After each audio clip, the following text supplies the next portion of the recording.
My name is Hubert Watson Keller, and I didn't ever like that Hubert, so most everybody calls me Hugh. And on Christmas Day, if I make it to Christmas Day 2020, I will be 100 years old.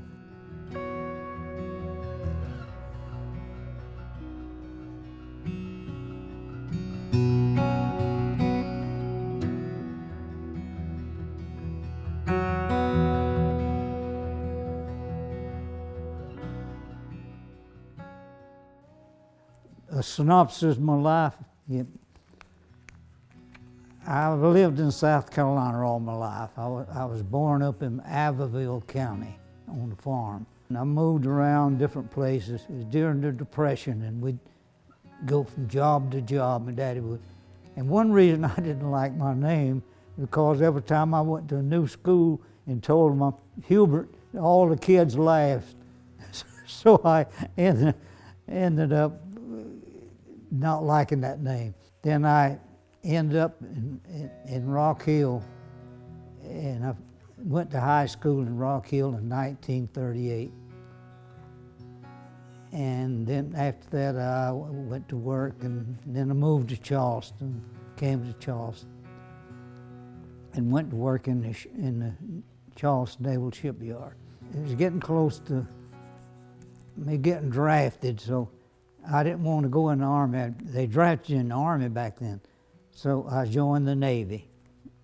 So it ended up coming up with a large draft, and it didn't tell where it was going. We didn't know anything about it, and then there was a good many of us fellows. So we ended up, got on a troop train and went to Bremerton, Washington.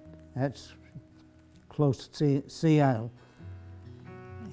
From there I got on a ship, and we didn't know where we was going, a ship to nowhere. And we ended up at the end of the Aleutian Island chain, an island called Adak. It was up on the Bering Sea and in the back door of Japan. And they had a shipyard, a small shipyard. And what my job was, I was a leader of my group, of the shipfitters, you know. When the ship come in, they had been in battle. Where they got damaged in battle, we cleared the decks, you know. We patched up the hulls of the ship where they'd been damaged. And what our job was to get them ready, get them seaworthy so they could go back into action or come back to the States. That was the hardest job I've ever had in my life. They'd only give us 2 or 3 days to get that ship back in, you know, back to duty. But I served 18 months over in the war zone. It got next to you. You lost all hope. We had no idea the war was going to end. We didn't know anything. They didn't tell us anything. And we don't have any hope. And I thought I'd never return to the United States. I didn't think I'd survive.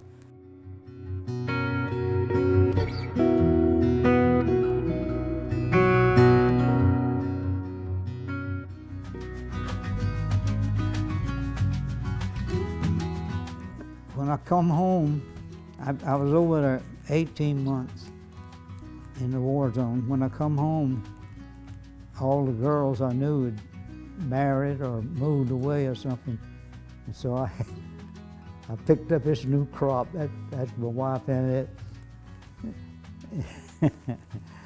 Oh, anyway, we got married when she was 19.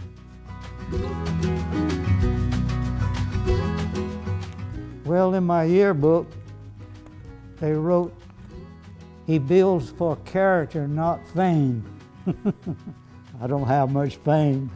I hope I got good character.